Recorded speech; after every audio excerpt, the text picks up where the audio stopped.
ஒரு மனிதர். அந்த மனிதருடைய எதிராளிக்கு முன்னாடி நிற்கவே அவருக்கு பலன் இல்லையா. உங்களை எத்தனை பேருக்கு பிரச்சனைகளை கண்டு, சூழ்நிலைகளை பார்த்து, வீட்டின் நிலவரங்களை பார்த்து தினமும் பயந்து நிற்கின்றீர்கள்? அல்லது கடன்காரர்களை பார்த்து ஒரு போன் வந்துச்சுன்னா, எனக்கு 10-15 லோனுங்க இருக்கு, எங்க இருந்து கால் வருதுன்னு தெரியலன்னு போன் வரும்பொழுதே பயப்படுகிறீர்கள். ஒரு மனிதர் எதிராளியை பார்த்து பயப்படுகின்றார். எனக்கு நிற்கவே பலன் இல்லைன்ற ஒரு ஸ்டேட்மெண்ட் அவர் கொடுக்கிறாருன்னா பாருங்களேன். ஹெச்ஓ மிஷன்ல இருந்து சிஸ்டர் பிரியா பிரபாகர் என்னுடைய ஸ்தோத்திரங்களை தெரிவித்துக் கொள்கின்றேன். 21 days என் கூட டேனியல் ஃபாஸ்டிங் பிரேயர்ல ஈவினிங் 6 o'clock இருந்து மார்னிங் 6 o'clock வரைக்கும் 21 நாள் என்னோட கூட சேர்ந்து அவரவர்கள் தங்கள் வீடுகளில இருந்து இந்த ஜபத்தில இணைந்தவர்கள் அநேகர் உண்டு. 10 நாளைக்கு மேல அநேக பேரால கண்டினியூ பண்ண முடியல. ரொம்பவே குடும்பங்கள்ல சூழ்நிலைகள் சொல்லவே கஷ்டமா இருக்கு. ஒரு ஜபத்தை கண்டினியூவா ஒரு 3 வாரம் செய்து முடிக்க முடியல. யோசபாத்தை குறித்து 2 நாளாகமம் புஸ்தகம் 20ஆம் அதிகாரத்துல நம்ம பார்க்கும் பொழுது இவர் ஒரு ஸ்டேட்மெண்ட் கொடுக்கிறாரு பாருங்களேன். கிட்டத்தட்ட நம்ம எல்லாருடைய வாழ்க்கையிலும் இப்படிதான் இருக்கும். என்னன்னா, என் எதிராளிக்கு முன்னாடி நிற்கவே பலன் இல்ல அப்படின்ற ஒரு ஸ்டேட்மெண்ட் கொடுக்கிறாரு. ஆனா அவருடைய இந்த வெற்றிக்கு பிறகு பார்த்தோம்னா அப்படியே தலைகீழா மாறிடுச்சு.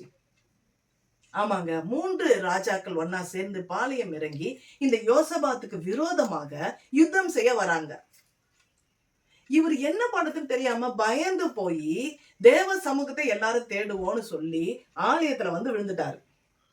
எல்லாரும் தங்களை தாங்களே தாழ்த்தி தேவாலயத்துல ஆண்கள், பெண்கள், குழந்தைங்க எல்லாமே ஜெபிக்கிறாங்களாங்க. இன்னைக்கு ஏன் கிறிஸ்தவர்களுக்கு ஏராளமான ஜபத்துல தடைகள்? ஏன் விசுவாச வாழ்க்கை வாழ முடியல?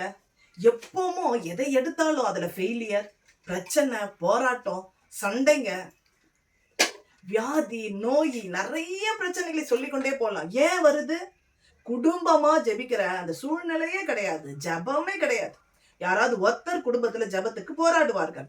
மற்றவர்கள் எல்லாம் அந்த ஒருவரையும் கூட எப்படி ஜெபிக்க விடாம தடை செய்யலான்னு அவர்களையும் அறியாமலே போராடுவார்கள்.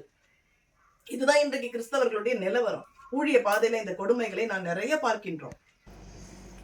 இந்த யோசபாத் எல்லாரையும் தேவாலயத்துக்கு வர வச்சுட்டு உபவாச நாளையும் அறிவிக்கிறாரு. 2 நாளாகமம் 20ஆம் அதிகாரம் 13வது வசனம். யூதா கோத்திரத்தார் அனைவரும், அவர்கள் குழந்தைகளும், அவர்கள் பெண்ஜாதிகளும், அவர்கள் குமாரரும் கூட கர்த்தருக்கு முன்பாக நின்றார்கள். பாருங்க, இந்த அறிவிப்பை கேட்டு குடும்பத்துல இருக்கிற ஒட்டுமொத்த ஜனங்களும், பெண்ஜாதிகள், குழந்தைங்க எல்லாமே குடும்பமாய் வந்து ஜெபிக்கின்றார்கள், தேவ சமூகத்திலே நிற்கின்றார்கள். கர்த்தர் இவர்களுக்கு ஒரு காரியத்தை சொல்கின்றார். நீங்க யுத்தத்துக்கு புறப்பட்டு போங்க, ஆனா நீங்க யுத்தம் செய்ய மாட்டீங்க, உங்களுக்காக நான் யுத்தம் பண்ணுவேன். இந்த யுத்தம் கர்த்தருடையது என்ற ஒரு பெரிய விசுவாச வார்த்தைய இந்த யோசபாத்துக்கு நேராக கர்த்தர் சொல்லுகின்றார். ஆனா நீ சும்மா மட்டும் இருக்க கூடாது, கிளம்பி புறப்பட்டு எதிராக போக வேண்டும். இவரே ரூட் சொல்றாரு, இந்த வழியில போ, அந்த வழியில போ. டைம் சொல்றாரு. என்ன டைம்? ஏர்லி மார்னிங், அதிகாலையில. நிறைய பேருக்கு ஜெபிக்கிறதே கஷ்டம். சில பேருக்கு அதிகாலையில எழும்பி ஜெபிக்கிறது கஷ்டம். சுருக்க ஜபம், நடந்துக்கினே ஜபம், சமைச்சிக்கினே ஜபம், பைக் ஓட்டிக்கின்னு, கார் ஓட்டிக்கின்னு ஜபம். இந்த சொதப்பல் ஜபம் எல்லாம் நீங்க கர்த்தரோட கூட இருப்பீங்க. ஆனா காரியம் கூடி வரணும்னா கொஞ்சம் லேட் ஆகும்.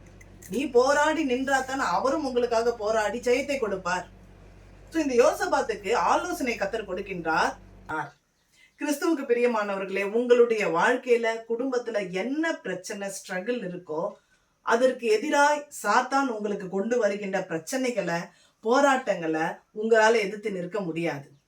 நீங்க பாடி ஜெபிச்சா போதும், அதிகாலையில எழும்பி துதித்தா போதும், நீங்க துதிக்க தொடங்கின நேரத்திலேயே கர்த்தர் யுத்தத்தை செய்ய ஆரம்பிப்பார். இந்த யோசபாத் யாருக்கு முன்னாடி நிற்க எனக்கு பலன் இல்லைன்னு சொன்னாரோ அதே கூட்டத்துல கர்த்தர் ஒரு யுத்தத்தை நடத்துகின்றார். என்ன தெரியுமாச்சு? அவர்களே தங்களுக்கு தங்களாகவே கை கலந்தார்கள். அவன் பேச்சுக்கு இவன் பேச்சுக்குன்னு ஒருத்தருக்கு ஒருத்தர் என்ன பண்ணிட்டாங்க? சண்டை போட்டுக்கொண்டு ஒருத்தருக்கு ஒருத்தர் வெட்டுண்டு மடிந்து விழுந்தார்கள். இந்த யோசபாத்தும் அவருடைய டீமும் அந்த ஆர்மியும் எதிராக புறப்பட்டு போகும் பொழுது கீத வாத்தியங்கள்லாம் வாசித்து கொண்டு கர்த்தர் நல்லவர், அவர் கிருபை என்றும் உள்ளதுன்னு பாடல்களை பாடி இவங்க என்ன பண்றாங்க, எதிராளிக்கு முன்னாடி நிற்கிறார்கள். ஆனா எதிராளி நிற்கல, எதிராளி உயிரோடையே இல்லை. இன்றைக்கு நீங்கள் பாடி துதியுங்கள, அதுவும் ஏர்லி மார்னிங் எழுந்து திட்டமிட்டு அதிகாலை ஜெபம் செய்யுங்கள் சொன்னாலே, இந்த வீடியோ நான் அனுப்புனாலே உடனே எனக்கு என்ன தெரியுமா கால் பண்ணுவாங்க, ஃபீட்பேக் வரும், எங்களால மார்னிங் ஜெபம் பண்ண முடியல. இதுக்கு ஒரு சூப்பர் டிப்ஸ் தருவேன். அது என்னன்னா, நீங்க கமெண்ட் பாக்ஸ்ல ஏர்லி மார்னிங் மெசேஜ் அனுப்புங்க. உங்களுக்கு நான் கண்டிப்பா அதற்கு எப்படி நீங்க ஜெயிக்கணும் என்பதை குறித்ததான சூப்பரான ஒரு ஆலோசனையை நான் உங்களுக்கு கொடுப்பேன். ஸோ இந்த யோசபாத்து அந்த டீமும் அங்க போய் நிற்கிறார்கள். கர்த்தர் சொன்ன அந்த ஸ்தலத்துல போய் நிற்கிறார்கள். எதிராளி எல்லாம் மடிந்து விழுந்து கிடக்கிறார்கள். கிறிஸ்துவுக்கு பிரியமானவர்களே, 21 நாள் ஜபம், பல ஊர்களில் இருந்து நீங்க இணைந்து ஜெபித்திருப்பீர்கள். யோசபாத்துக்கு கிடைத்த அதே வெற்றி, அவருக்காக எப்படி கர்த்தர் யுத்தம் செய்தாரோ அதே போல ஒரு யுத்தம் உங்களுக்காக அவர் செய்து உங்களுக்கு வெற்றியை கொடுப்பார். துதி செய்ய தொடங்கினார், கர்த்தர் யுத்தம் செய்ய தொடங்குவார். துதி செய்ய தொடங்கினார், கர்த்தர் யுத்தம் செய்ய தொடங்குவார். அஸ்திவாரம் அசைந்திடும், சாத்தான் அஸ்திவாரம் அசைந்திடும். நீங்க ஜெபிச்சிங்கன்னு வச்சுக்கோங்களேன், நீங்க துதி செய்ய ஆரம்பித்த உடனே, நீங்க எப்ப துதி செய்ய ஆரம்பிக்கிறீங்களோ அப்பவே உங்க சத்துருக்களை எல்லாம் கர்த்தர் என்ன பண்ணுவாரு, மடங்கடிக்க பண்ணுவார். வெற்றியை அவர் கொடுப்பார். நீங்க தேடியும் காணாதபடிக்கு அந்த சத்துருக்கள் உங்க வீட்டில இருந்து, உங்க லைஃப்ல இருந்தே மாறி போவார்கள். கர்த்தர் தாமே இந்த வார்த்தைகளை எல்லாம் ஆசீர்வதித்து உங்களுக்கு தருவாராக. தேவனுக்கே மகிமை உண்டாகட்டும். ஷாலோம்.